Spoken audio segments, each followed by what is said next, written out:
Naranasan mo na ba yung magtiwala sa isang tao ng buong buo, tapos sa huli, malalaman mo na sila pa pala yung sisira sa'yo?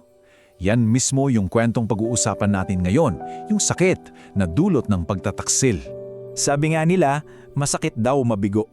Pero teka, ano pa kaya yung mas masakit pa sa pagkabigo? Siguro yung pakiramdam na, ayun, pagtataksil. Grabe yung sugat na iniiwan niyan, no? Ibang klase talaga.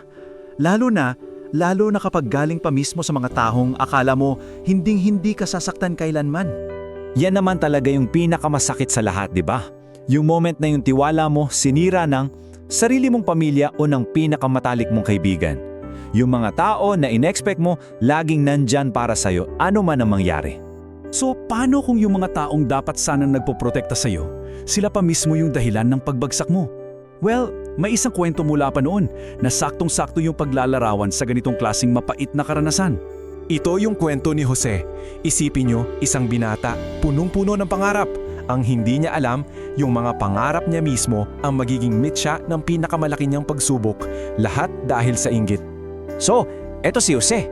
Bata pa, punong-puno ng pag-asa at may malalaking pangarap. Sa isip niya, ang future, ang liwa-liwanag, punong-puno ng mga posibilidad. Pero habang siya'y nangangarap ng gising, mayroon palang aninong nabubuo sa likod niya. Kasi yung mismong liwanag ng mga pangarap niya, yun yung nagpaalab sa apoy ng inggit sa puso ng sarili niyang mga kapatid.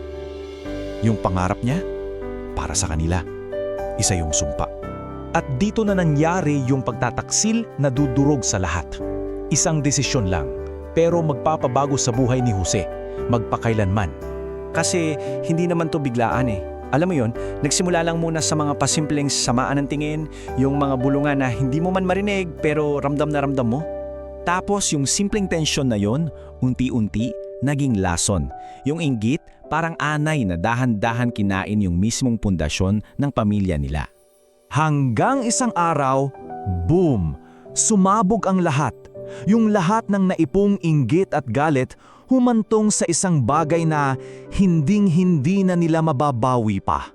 At ito na nga, yung pinakamasaklap na parte. Hindi lang siya basta itinaboy ha, ibinenta nila siya. Parang isang bagay lang, isang kalakal. Pinili nila yung pera kesa sa sarili nilang kapatid. Ganun kalala yung sitwasyong. So, pagkatapos ng ganun katinding pagtataksil, anong nangyari kay Jose?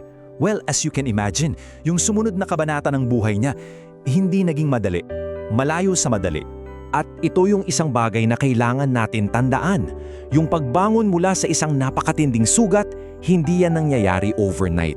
Para kay Jose, yung pagtataksil ng mga kapatid niya, simula pa lang yun ng isang napakahabang paglalakbay. Pababa. Imagine niyo to ha, naging alipin siya. Tapos, pinagbintangan pa sa kasalanan na hindi naman niya ginawa. At pagkatapos nun, nakalimutan na lang siya sa kulungan. Grabe, bawat yugto ng buhay niya parang may bagong dagok, may bagong pagsubok. At tumagal to ng maraming taon. Pero sa kabila ng lahat ng yan, hindi siya sumuko. At yung tagumpay niya sa huli, hindi yun dahil sa swerte. Hindi, pinaghirapan yon. Bunga yon ng ilang taon ng pagtitiis at yung klase ng katatagan na hindi mo basta-basta matitibag.